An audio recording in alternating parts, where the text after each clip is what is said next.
오늘 우리가 봉독한 마태복음 5장부터 7장까지는 산상수훈 또는 산상보훈 또는 산상복음이라 이렇게 불립니다.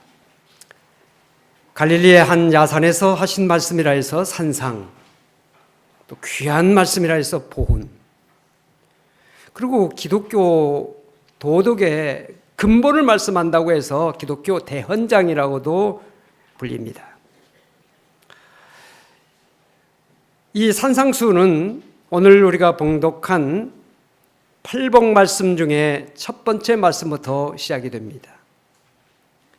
8가지 복이라 해서 팔복이라고 하는데 마태복음 5장에서 우리는 8가지 복을 발견하게 되고 예수님께서 하신 이 말씀을 통해서 우리 모든 성도들이 정말 복된 삶을 살아야 되겠다, 행복한 삶을 살아야 되겠다 하는 것을 목회자로서 생각하면서 말씀을 오늘 나누고자 합니다. 심령이 가난한 자가 복이 있다 이렇게 말씀했습니다. 왜 심령이 가난한 자가 복이 있을까요? 여러분 한번 생각해 보십시오. 사람이 배가 고플수록 음식 맛이 얼마나 좋습니까? 맛이 좋고요, 그리고 고마움을 느끼게 됩니다. 절실하죠. 배가 고프면 어떤 음식이든지 다 맛이 있습니다. 그런가 하면 배가 불러 보십시오. 아무리 좋은 음식이라도 맛이 없습니다. 배가 고파야 음식이 맛이 있습니다. 마찬가지로 우리 심령도 정말 무엇을 해야 될지, 어떻게 살아야 될지, 무엇을 선택해야 될지 번민에 쌓이고 모든 것이 불투명하고 어두울 때, 방황하고 고민하고 고통하고 있을 때 그 혼돈과 어려움과 고통과 그 괴로움을 해결해 줄 수 있는 진리가 왔을 때, 말씀이 왔을 때 우리의 마음의 어둠이 물러가게 되고 우리의 혼동스러운 마음에 질서가 생기고 우리 마음에 평안이 오게 되는 것이고 기쁨이 넘치고 소망이 넘치게 되는, 그것이 정말 절실하게 느껴질 수 있는 것이 마음이, 즉 심령이 가난한 자의 삶의 모습인 것입니다. 여기 심령이라고 하는 말은 헬라어로 푸누마라고 이렇게 기록이 쓰여지고 있는데, 이 푸누마라고 하는 이 말은 우리 봉독한 이 말씀 속에는 심령이라고 이렇게 번역이 되어서 우리가 읽고 있지만, 또 다른 우리말 성경의 많은 성경 가운데서는 마음이라고 그렇게 번역을 하고 있습니다. 영어로는 spirit. 그 뜻은 무엇입니까? 정신, 영혼, 기분, 마음이라고 하는 뜻을 가지고 있습니다. 헬라어에 이 마음을 표현하고 있는 다른 단어가 있는데 카르디아라고 하는 단어입니다. 이 단어는 단순한 마음을 말합니다. 요한복음 14장 1절에 너희는 마음에 근심하지 말라, 하나님을 믿으니 또 나를 믿으라고 할 때 그 예수님의 말씀 속에서 너희 마음에 근심하지 말라고 할 때는 우리 인간의 단순한 마음을 표현하고 있습니다만은 이 푸누마라고 하는 이 마음, 이 심령은 무엇입니까? 이것은 우리의 영혼, 하나님과 영적인 교제를 나누게 되는 인간의 어떤 단순한 마음이라기보다는 인간의 깊은 마음, 하나님과 영적인 교제가 필요한 마음, 하나님의 말씀과 진리를 사모하는 마음, 이것을 푸누마라, 심령이라고 말하셨습니다. 근데 오늘 본문은 단순한 마음으로 표현하지 않고 심령으로 표현하고 있어요. 그래서 단순히 마음이 가난한 것이 아니라 우리의 영혼이 하나님과의 관계 속에서, 하나님과 영적인 교제 속에서 그 마음이 가난한 자가 복이 있다고 그랬는데, 오늘 이 아침에 여러분들이 주의 전에 나와서 가져야 될 마음은 어떤 마음이냐? 심령이 가난한 마음이에요. 그래야 하나님의 말씀이 달게 느껴지게 됩니다. 그 말씀이 진리로 느껴지게 됩니다. 그 말씀을 통해서 우리의 마음이, 심령이 기쁨을 얻게 됩니다. 우리의 삶에 활력이 열립니다. 우리의 삶 속에 소망이 열리게 되는 말씀이 되려면 심령이 가난해야 돼요. 오늘 여러분들의 사랑하는 성도님들 한 사람도 빠짐없이 심령이 다 가난할 수 있기를 바랍니다. 이 가난이라고 하는 말, 성경에 두 가지 단어가 쓰여지고 있는데 하나는 페네스라고 하는 단어가 있고요.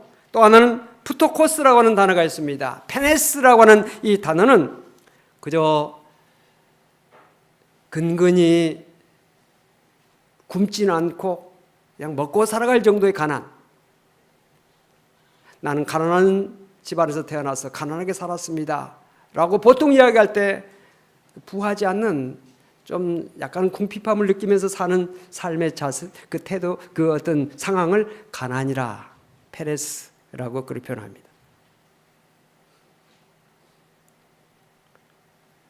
넉넉하지 못한 가운데서 이렇게 자라났던 여러분들의 어떤 삶의 뒤안길을 한번 생각해 볼 수 있는데, 나는 가난한 집에서 태어나서 이렇게 살았다 이렇게 말할 때 보통 페네스라고 하는 말을 사용하고 있는데, 또 하나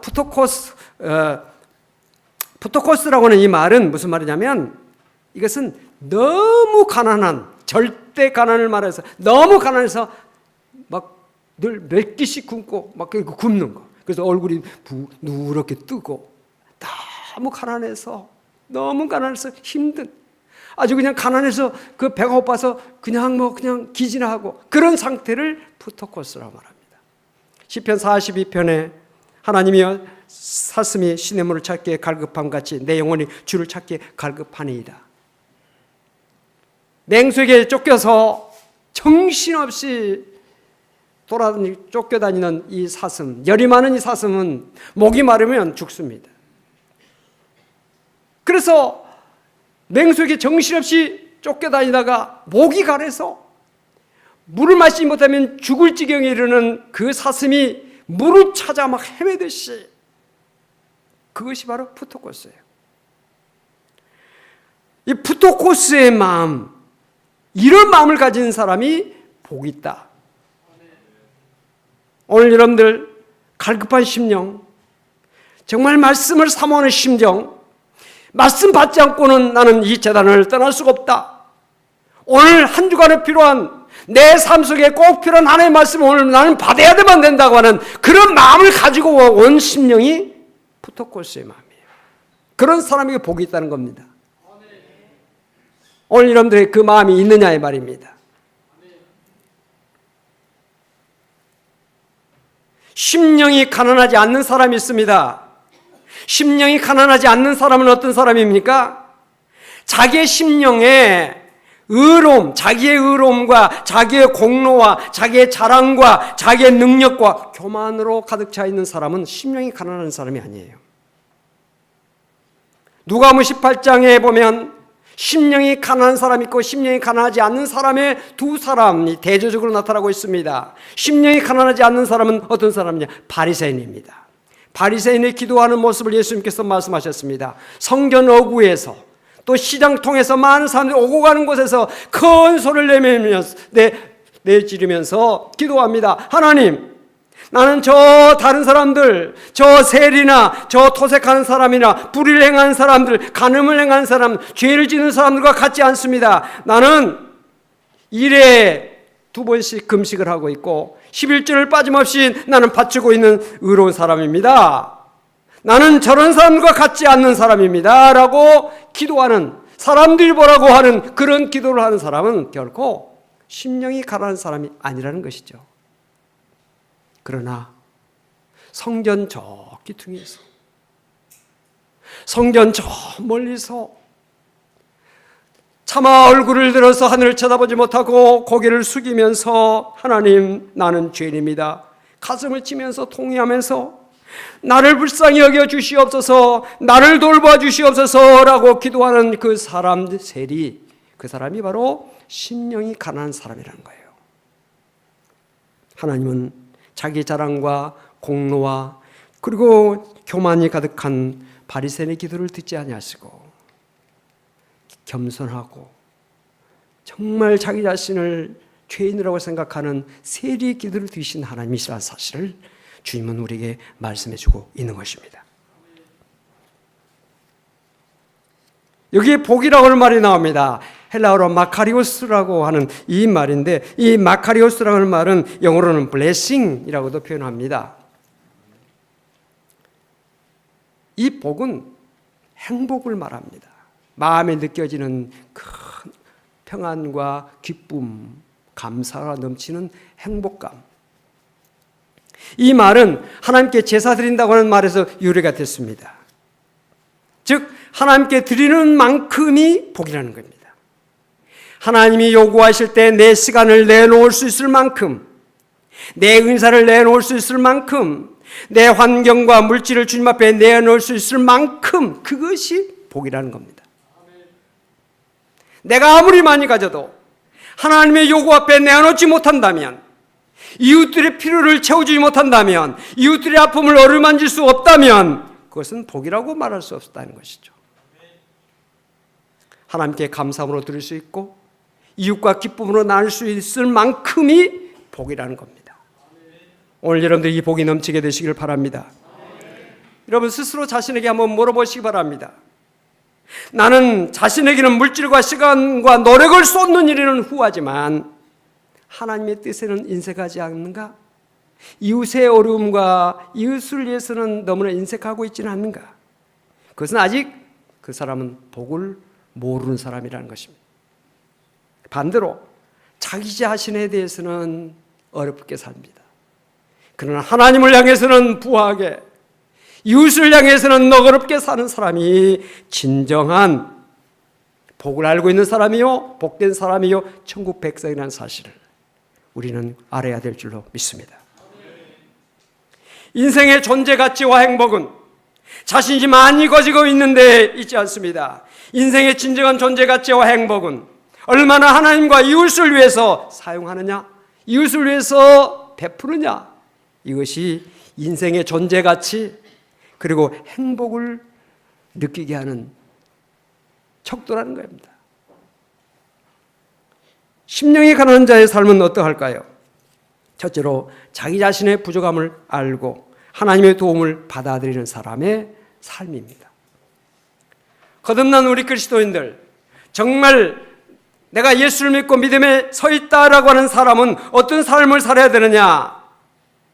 나는 부족한 사람이다 하는 것을 느끼는 사람입니다. 나는 다른 사람을 도울 수도 없고 또 가르칠 수도 없고 주장할 것도 없고 충고할 것도 없는 가난하고 무능한 자신임을 발견하는 사람, 자기 자신의 신앙의 부족함을 느끼면서 삽니다. 하나님께 내가 지금 예배를 드리고 있지만 내 예배 드리는 내 마음과 내 정성이 부족합니다. 하나님, 내가 지금 하나님 앞에 기도하고 있고 하나님 앞에 찬양하고 있지만 내가 하나님의 은혜에 비해서 내가 드리는 기도와 내가 드리는 찬양이 너무나 부족합니다. 내가 하나님 앞에 드리는 헌금이 너무나 부족합니다. 내가 하나님의 종으로서, 하나님의 백성으로서 봉사하는 일이 너무나 연약합니다. 이것을 아는 사람, 무엇보다도 하나님의 심판대 앞에 섰을 때 하나님의 긍휼과 하나님의 용서와 하나님의 자비와 하나님의 은혜가 아니면 나는 결국 구원함을 받을 수 없다. 나는 하나님이 도와주지 아니하시면 나는 절대로 구원받을 수 없는 죄인이다. 이것을 아는 사람이 진정한 그리스도인이요 심령이 가난한 자의 삶이라는 사실을 여러분들이 아시기 바랍니다. 두 번째는 자신의 모든 것이 자신의 것이 아니라고 하는 사실을 아는 것, 이것이 심령이 가난한 자의 삶의 특징입니다. 우리가 이 세상을 살아가고는 있지만 사실 우리가 지금 가지고 있고 누리고 있는 모든 것, 사실상 이것은 나의 것이 아니에요. 모든 것이 내 것이 아니라 하나님께서 주신 거예요. 내 생명, 내 건강, 내 물질, 내 재능, 내 지식, 내 어떤 능력, 하나도 내 것이 아닙니다. 하나님의 것이에요. 이걸 알아야 됩니다. 어떤 구두쇠가 억만 재산을 놓고 나름대로 행복한 미래를 설계하고 있었습니다. 설계가 끝나가는 즈음에 목덜미에 싸늘한 느낌을 느꼈습니다. 뒤를 돌아보니까 죽음의 천사가 바로 옆에 와 있습니다. 구두쇠는 죽음의 천사의 허리띠를 붙잡고, 천사님, 단 몇 년만 내 생명을 연장해 주세요. 애걸합니다. 천사가 고개를 흔듭니다. 천사님, 그러면 석 달만이라도 내 생명을 연장해 주세요. 천사가 고개를 흔듭니다. 그러면 3시간만 내 생명을 연장해 주세요. 천사가 고개를 흔듭니다. 마지막 1분 바둥바둥 부둥켜 떨면서 그 천사를 붙들고 씨름하다가 어디론가 끌려가게 됩니다.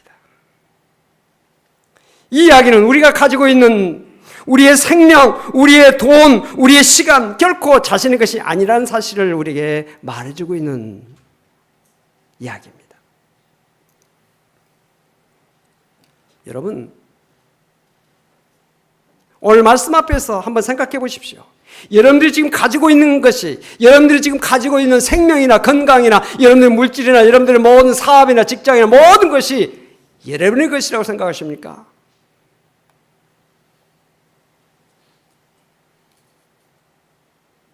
아직 심령이 가난하지 못하다는 증거지요. 천국을 소유하지 못했다는 증거입니다. 세 번째로 가난한 자의 삶의 특징은 하나님만 의지하고 그의 도움을 갈망하게 하며 사는 삶입니다. 어떤 신약학 교수는 심령이 가난하다고 하는 것은 하나님 앞에 헐떡거리는 마음이라고 표현했습니다. 하나님 앞에 헐떡거리는 마음이라고 하는 것은 하나님을 의지하지 않고는 한순간도 살 수 없는 절박한 심령을 의미합니다.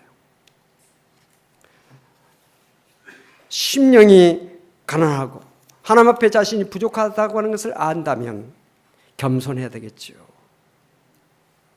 실력도 없으면서 인격도 부족하면서 신앙도 약하면서 가진 것도 없으면서 교만까지 한다면 누가 그를 좋아하겠습니까? 누가 그를 환영하겠습니까? 하나님인들 환영하겠습니까? 사람인들 환영하겠습니까?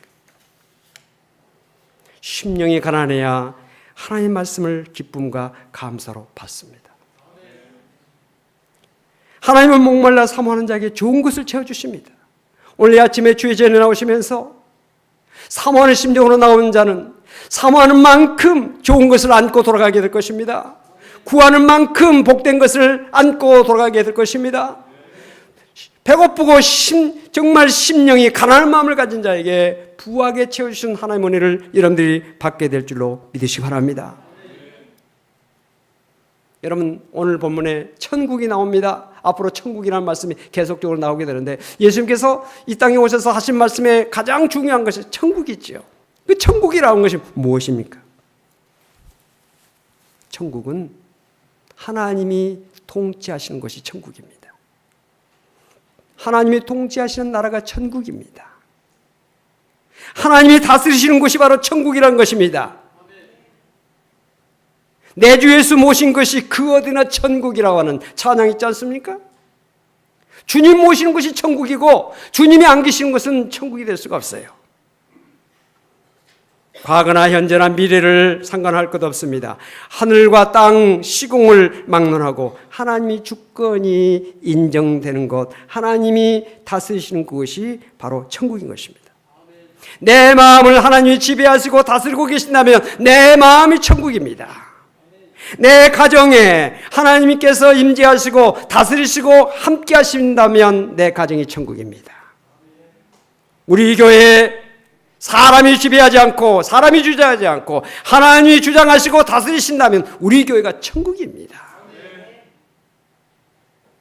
하나님의 통치가 이루어진 것이 바로 천국이라는 말씀이지요. 내 시간의 우선순위, 내 물질의 우선순위, 하나님 나라의 가치로 쓰이고 살아가면 내 삶이 천국의 삶입니다. 내 시간이 우선순위가 하나님이 다스리시고 하나님이 주관하시는 내 시간이 된다면, 내 물질이 하나님께서 다스리시고 주관하시는 물질의 삶이 된다면 내 삶이 바로 천국의 삶이에요. 천국 백성으로서 삶인 것입니다. 그렇다면 심령이 가난한 자는 천국에 들어갈 수 없습니까? 그렇습니다. 들어갈 수 없습니다. 심령이 가난해야 자기 자신이 죄인인 것을 압니다. 심령이 가난해야 내 심령에 예수님을 영접하게 되는 것입니다. 심령이 가난해야 그의 마음을 하나님께서 다스릴 수가 있고 그를 거듭나게 할 수가 있습니다. 심령이 가난하지 못하면 예수 영접하지 못합니다. 심령이 가난하지 못하면 하나님이 그 마음속에 들어와서 그를 다스릴 수가 없습니다. 심령이 가난하지 못하면 결코 내가 어느 곳으로 갈지라도 천국 삶을 살 수가 없어요. 그렇기 때문에 심령이 가난해야 돼요. 팔복 가운데에서 심령이 가난하다는 말씀을 첫 번째 말씀하신 이유가 무엇이겠어요? 심령이 가난해야 모든 하나님께서 주시는 복을 받게 된다는 거예요. 심령이 가난하지 못하면 별것을 주어도, 대단한 것을 주어도 절대로 행복할 수 없고 복된 삶을 살 수 없다는 사실을 우리에게 단적으로 말씀해주고 있는 것입니다. 교회 다닌다고 다 구원받는 것이 아닙니다. 직분으로 천국에 들어가는 것이 아닙니다. 봉사 많이 했다고 천국 가는 것은 아닙니다. 심령이 가난해야 천국에 들어갈 수 있어요. 봉사 많이 했다고 교만하고 대단하게 어떤 걸 했다고 자랑하고 천국과는 거리가 먼 거예요. 사랑하는 성도 여러분, 여러분의 심령이 어떻습니까? 가난합니까? 가난하지 못합니까? 심령이 가난해야 천국을 소유할 수 있다는 사실을 분명히 아시길 바랍니다. 심령이 가난한 자의 삶의 모델을 어디서 우리가 볼 수 있을까요? 성경에 많은 인물들이 있겠지만은 그러나 그런 어떤 모든 인간들보다도 정말 참 인간이시며 참 하나님이신 예수 그리스도의 삶을 통해서 참 심령이 가난한 자의 삶을 볼 수가 있습니다. 그분은 하나님이셨지만 자기를 낮추어 인간이 되어서 이 땅에 오셨습니다. 인간으로 오시되 왕이나 저 귀족들의 집에 오지 아니하시고 가난한 목수의 집에 오셨습니다. 궁궐의 요람에 눕지 아니하시고 구유에 누우셨습니다. 그분은 낮은 곳에 오셨고 낮은 곳으로 찾아가셨습니다. 죽기까지 복종하시면서 자기를 낮추시고 십자가에 죽으셨습니다. 덴마크 코펜하겐에 유명한 예수님의 동상이 있다고 합니다. 세계적으로 정평이 높아서 찾아와서 그 동상을 감상하는 사람들이 끊이지 않는다고 합니다. 어떤 유명한 예술가가 그 예수님의 동상을 찾아와서 그 예수님의 동상을 바라봤을 때 아무리 살펴봐도 신통치 않았습니다. 별것 아니었습니다. 실망하며 불평합니다. 돌아서는 그 사람에게 안내원이 말했습니다. 선생님, 이 동상은 가볍게 봐서는 안 됩니다. 그분 앞에 가까이 가서 무릎을 꿇고 그의 얼굴을 쳐다보세요. 그렇게 말했습니다. 안내원의 말을 따라서 먼 길을 왔던 이 예술가 그냥 돌아설 수 없었기 때문에 그 말에 따라서 가까이 가서 무릎을 꿇고 그 동상을 쳐다보았습니다. 그럴 때 그의 눈에 예수님이 비로소 보여지기 시작했습니다.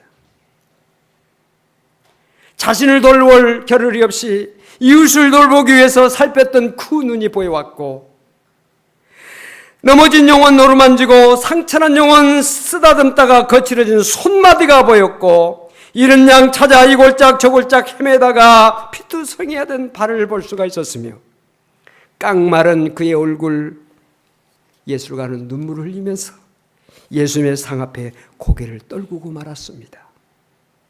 그 앞에 도무지 교만할 수가 없었습니다. 사랑하는 성도 여러분, 십자가 앞에 자신을 낮추시기 바랍니다. 십자가 앞에서 자신을 낮추시기 바랍니다. 심령이 가난한 자는 천국을 소유하게 되는데, 천국의 삶을 살게 되는데, 우리가 심령이 가난하지 못하면 천국에 들어갈 수가 없는데, 심령이 가난하려면 어떻게 해야 됩니까? 우리 눈앞에 예수님이 보여야 돼요. 자신 낮추신 예수님의 삶의 모습이 보여야 되고 그 길을 따르고자 하는 우리의 마음이 있어야 됩니다. 우리 눈앞에 예수님이 보이지 않는다면 그는 교만해질 수밖에 없습니다. 인간이 교만해질 때가 언제입니까? 예수님이 보이지 않을 때. 그때가 인간이 교만해질 때란 사실을 우리는 분명히 알아야 합니다. 사랑하는 성도 여러분, 심령이 가난해야 천국이 저희 것이라고 하신 말씀. 이것은 정말 우리가 늘 마음속에 새기면서 늘 묵상하면서 말씀 앞에서 기도하면서 찬양하면서 하나님을 향해서 이웃을 향해서 우리의 삶을 늘 열어가면서 나는 부족한 존재다.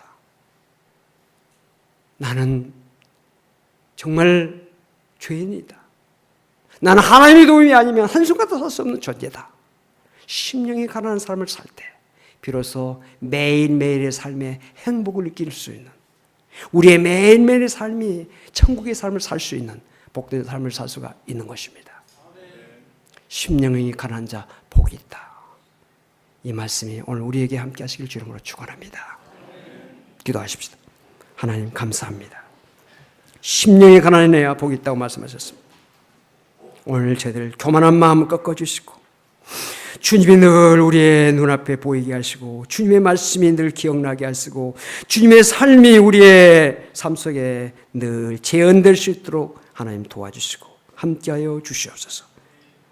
행여나 우리의 마음이 세상 것으로 부여해 있습니까?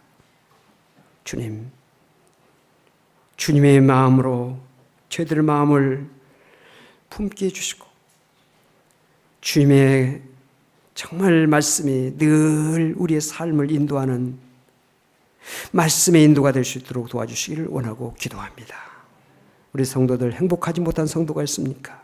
다 행복하기를 원합니다. 복된 삶을 살기를 원합니다. 늘 감사하며 살기 원합니다. 늘 기뻐하며 살기를 원합니다. 하루하루의 삶이 하나님과 동행하는 삶이 되기를 원합니다. 도와주시고 인도하시고 함께하여 주시옵소서. 예수 그리스도로 간절히 기도하옵나이다. 아멘.